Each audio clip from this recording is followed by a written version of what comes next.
یہی خضر مختلف رنگوں میں ہے، یہ دنیا کے اعمال کی وجہ سے نہیں ہو سکتا ہے۔ اتنا چٹ پٹ اور اتنے طاقت کے ساتھ ظاہر کرنا، اللہ رب العالمین نے حضرت خضر کو ایسے تکوینیات کے خزائن دیے ہیں۔ اس سلسلے میں چند واقعات مجھ پر گزرے ہیں، وہ آپ کو سنانا چاہتا ہوں۔ سب سے پہلے واقعہ یہ تھا کہ میرے جو بھائی زمین پر تھے، جو پہلے سے یہاں لوگ رہ رہے وہ جانتے ہیں، 2 سال پہلے 1 سال پہلے مر گیا۔ اس کو سانپ نے ڈسا تھا اور ہم ایک جگہ لے جا رہے تھے جہاں پر سانپ کے ڈسے کو دم کیا جاتا ہے۔ میری والدہ صاحبہ بھی تھی، وہ بہت رو رہی تھی۔ بس کو رکوایا ایک مسافر نے اور نیچے اترا ایک آدمی، اور اس نے میری والدہ کو کہا کہ اماں آپ مجھے 3 دفعہ کہے کہ اس کو دم کریں، اور پھر اس نے دم کرنا شروع کر دیا۔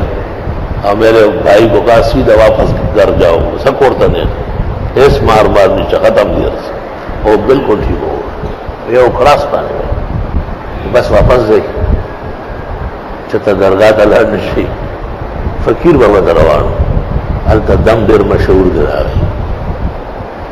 یہ ایک واقعہ تو اس صبح میں جب اسکول پڑھتا تھا، اور بھائی کو چونکہ سامنے ڈسا تھا، وہاں ایک مزار ہے فقیر بابا علیہ الرحمت، وہ عام مزار ہے جیسے قبر ہوتی ہے، درخت کھڑے ہیں، وہاں ٹیلا میلا کچھ نہیں، کچی قبر ہے۔ ان کے جو بزرگ ہیں آس پاس وہ دم کرتے ہیں اور اس سے آرام ہے۔ اس نے کہا پریدئی فقیر بابا نور فقیران نہ کھوڑے زئی کرتا۔ دوسرا، یہ مینار ہم اس طرف بنا رہے تھے اور کنواں ادھر کھود رہے تھے اور ہم بہت پریشان تھے۔ تو ایک آدمی آیا، مجھے کہتا ہے میں تمہیں جگہ بتاتا ہوں، یہاں کھودو میٹھا پانی نکلے گا۔ اور تم تو خود لوگوں کو کہتے ہو کہ مینار مسجد کی دائیں طرف ہو، محراب سے دائیں بائیں طرف، کیونکہ اس میں اذان ہوگی اور اذان خان ہمیشہ محراب سے بائیں طرف ہوتا ہے، یعنی مؤذن یہاں نہ ہو، یہاں کھڑا ہو، الا ان یؤذن عند الخطیب باذان الثانی، وہ علیحدہ ہے، وہ بین الیدی الخطیب ہے۔ اس کے علاوہ جو 5 وقت اذان ہے، سنت طریقہ یہ ہے کہ مسجد کے اندر بائیں طرف ہو۔ تو مینار ادھر کر دیا ہم نے، اور کنویں کی جگہ اس نے بتائی، وہاں ہم نے کھدائی کی، پانی میٹھا شیرین نکلا۔ لیکن جس وقت وہ آدمی روانہ ہو گیا تو میں طالب علم بعد الظہر میں یہاں سے نکل کے اس طرف گیا، تو میں طلباء سے کہتا ہوں کہ اس آدمی کو لے آؤ نا واپس، چائے وائے پلاتے ہیں، اتنا پیارا مشورہ دیا۔ طلباء مجھے دیکھ رہے حیران ہو رہے، ایک دوسرے کو کہتے ہیں کہ حضرت کو کوئی اثر ہوا ہے۔ وہ یہ سمجھتے تھے کہ کوئی آدمی نہیں ہے، میں دیکھ رہا ہوں کہ وہ سامنے غائب ہو گئے۔ میری غلطی یہ تھی کہ مجھے خود دوڑنا چاہیے، اس وقت صحت مند تھا، دوڑ دھوپ جانتا تھا۔ آدمی نکل گیا، برکات سب اس کی قائم دائم رہی۔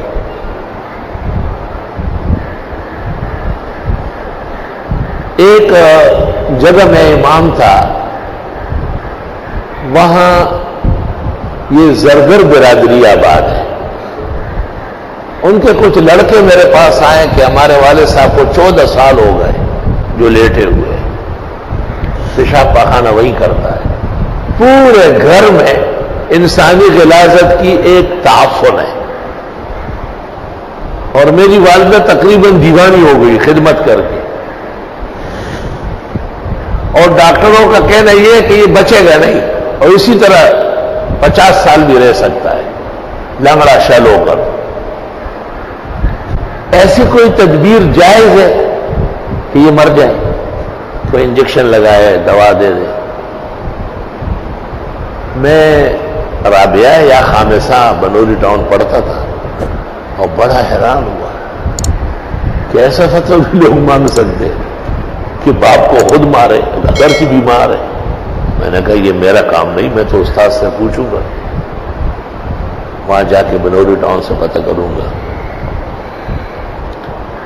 تو میری ایک عادت ہے کہ کچھ اور باتیں بھی کر لیتا ہوں. میں نے کہا کاش کہ کوئی دنیا میں قابل عامل ہوتا، اس کا کام تھا اس کو اٹھانا. جب علاج معالجہ کام نہ کرے تو عملیات کام دکھاتی ہے، لیکن افسوس کہ عاملین میں انسان کا بچہ نہیں ہے اور سارے الو کے پٹھے. اس طرح کوئی دو چار برا بلا کہا. میں اس لڑکے سے بات کر رہا ہوں اور ایک مہمان آیا اور سامنے وضو خانے میں اس مسجد میں بیٹھ گیا اور وضو نہیں کر رہا ہے، مجھے دیکھ رہا ہے. جب وہ لڑکا نکل گیا تو وہ وضو کر کے میرے پاس آئے سے ہاتھ جھاڑتے ہوئے. مجھے کہتے ہیں کیا ہو گیا، بہت ناراض ہو؟ سارے حامل تو ایک جیسے نہیں، کوئی اچھا والا بھی ہوگا. میں نے کہا کبھی دیکھا نہیں، دیکھوں گا تو معافی مانگوں گا، آئندہ ایسا کہوں گا ہی نہیں. اس لڑکے نے کیا کہا؟ میں نے تقریر کی، گھر معلوم میں نے کہا چند باتوں کی پابندی کر سکیں گے؟ میں نے کہا بالکل، جو آپ کہیں گے کروں گا. کہ پہلی بات یہ ہے کہ اس گھر میں جب جائیں گے، جب تک میں بیٹھوں گا اس وقت تک نہ کوئی چلے گا قدم لے گا، نہ کھانا پینا، نہ شربت، نہ چائے، نہ اس کا کوئی تذکرہ ہوگا. میں نے کہا میں ان کو پابند کر لوں گا کہ جب تک یہ مہمان آپ کے والد کو دم کر رہا ہے، خبردار کے کھانے پینے کا یا کوئی فرض آیا اور گیا. دوسری بات یہ کہ تم میرے نام پتہ نہیں پوچھو گے، مجھے کہہ رہے ہیں. تیسرا یہ کہ آپ وہاں بیٹھے رہیں گے، جب میں حدود سے نکل جاؤں گا تو آپ اٹھیں. تو مجھے کہا کوئی بے ادبی تو نہیں ہوئی، ان میں کوئی خلاف شرع بات ہے؟ میں نے کہا نہیں. تو قرآن شریف لے آیا، مجھے کہا اس پہ ہاتھ رکھ کے کہا ہے. جب قرآن شریف لے آیا نا تو میں نے پیشانی پیٹی. میں نے کہا سکھ صاحب اقتدار بلاؤ شاید دیکھو پورا طاقت ہے وہ سردے کو کوئی دے گا ٹول کار دے اس کا ہی اور وہ تڑا لگ گئے. تو اس قرآن پہ ہاتھ رکھے. میں نے ہاتھ رکھا. کائے کے لیے ہاتھ رکھا ہے؟ میں نے کہا جب تک آپ وہاں تشریف فرما ہوں گے تو نہ کوئی کھانا پینا آئے گا، نہ کوئی چائے شربت کا پوچھے گا، نہ کوئی فرد بشر آئے گا، کوئی قدم نہیں لے گا. دوسرا یہ کہ میں آپ کے نام پتہ نہیں پوچھوں گا. اور تیسرا یہ کہ جب تک آپ غائب نہ ہوئے ہو میں اٹھوں گا نہیں وہاں. پھر مجھ سے پوچھتے بے ادبی تو نہیں، آپ خفا تو نہیں ہوئے؟ یہ تو آپ کو عجائب دکھانے کے لیے ہو رہا ہے. مجھے کہ چلے؟ چلے. قریب جگہ تھی، 5-10 منٹ میں ہم وہاں پہنچ گئے. اس کے بیٹوں کو بلایا باہر. میں نے کہا اور کون کون ہے گھر میں؟ کہا امی ہے. میں نے کہا سب بات سنو میری. یہ ساری باتیں ان کو ایک ایک کر کے بتائی اور ہم اندر داخل ہو گئے. جب اندر داخل ہوئے تو وہ ایسے پنجوں پہ ہو گیا اور اس کو کہتے ہیں یہ کونا توڑو، یہ کونا توڑو. ہر کونے سے کمبل نکلتا ہے، اس میں سڑا ہوا گندا گوشت کا پھینکو باہر.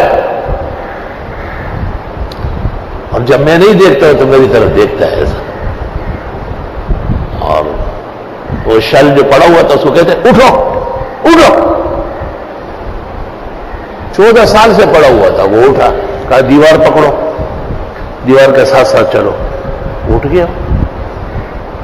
جب دیوار ختم ہو گیا کہ خود چلو. روانہ ہو گیا. اس کے بیٹے کو کہا تولیہ، صابن، جوڑا لے جاؤ، کپڑا مسجد میں نہلا کے اور 2 رکعت پڑھوا کے حضرت کی مسجد میں اور یہاں لے آؤ. وہ چلا گیا. میں بیٹھا ہوا ہوں، یہ بھی بیٹھا ہے. 15-20 منٹ میں واپس آ گئے. مجھے کہتے ہیں کوئی طاقتور خیر کا عامل نظر آیا؟ میں نے کہا بالکل. میں رونے لگا. میں نے کہا آپ نے بہت زیادہ احسان کیا لیکن مجھے بالکل باندھ دیا. ایس جیسے بہت غلام آپ کے پیروں میں ہوں گے. یہ ایک تھوڑا ہی ہے، دیکھیں ذرا آپ دم میں نبھا دینا. وہ یہ ایک تھوڑا ہی ہے، ایسے خدا کے بہت بندے ہوتے ہیں. یہ آپ کو دکھانا چاہتا تھا میں. اور بس آخری مجھ سے ہاتھ ملایا اور میرا سینہ چھوما اور مجھے کہا میرے سر پہ ہاتھ رکھو. کہ آپ درس حدیث دیں گے، تفسیر دیں گے. اس وقت کوئی اس قسم کا نظام نہیں. رابعہ کا طالب علم تھا. یا آپ مجھے یاد رکھیں گے، آپ زبردست حافظے کا مالک ہیں اور بہت فائدہ ہوگا امت کو. میں زار و قطار ہوتا ہوا وہاں کچھ بیٹھا رہا، پھر جب یقین ہوا کہ وہ نکل گیا واپس آیا، اور شام کو دنیا جمع ہو گئی، جتنے لنگڑے ہیں کراچی کے اور پلنگوں میں ڈال کے لا رہا ہے. میں رخصا ہی منا خیر بچو ماں سے ٹیکا اسی طرح سے بوڑھیانوں سے رخصے کی لگ جائے بسراڑا. اس لیے مجھ سے تو ایک قابل قدر ہستی نکل گئی تھی. بہت غمگین تھا. استاد محترم مفتی ولی حسن نے کہا کہ میری بھی ایک بہت قیمتی خاتون بیمار ہے، سنا آپ. میں نے کہا حضرت اس کا سننا ہی بھیانک ہے، میں کسی دن عرض کروں گا، مجھے معاف فرمائیں. تو میرا اپنا خیال یہ ہے کہ یہی خضر مختلف رنگوں میں ہے. یہ دنیا کے اعمال کی وجہ سے نہیں ہو سکتا ہے. اتنا چٹ پٹ اور اتنے طاقت کے ساتھ ظاہر کرنا. اللہ رب العالمین نے حضرت خضر کو ایسے تکوینیات کے خزائن دیے ہیں. اور ایک واقعہ اور ہے، ان دنوں میں میری ترجیح موت خضر کو ہو گئی تھی، اور باقاعدہ درس کے بعد مجھ سے لڑنے آیا. مجھے کہا آپ کی شان کے لائق نہیں ہے اس طرح باتیں. میں جی یہ تو میں نے بعض بزرگوں پہ اعتماد کیا، کل میں دوبارہ درس دوں گا اور حیات ثابت کروں گا. کہ آپ کے استاد میں کوئی ممات کا قائل تھا؟ میں نے کہا نہیں. کہا بس اسی پہ قانے رہو. میں نے کہا نہیں ہوں، وعدہ کرتا ہوں.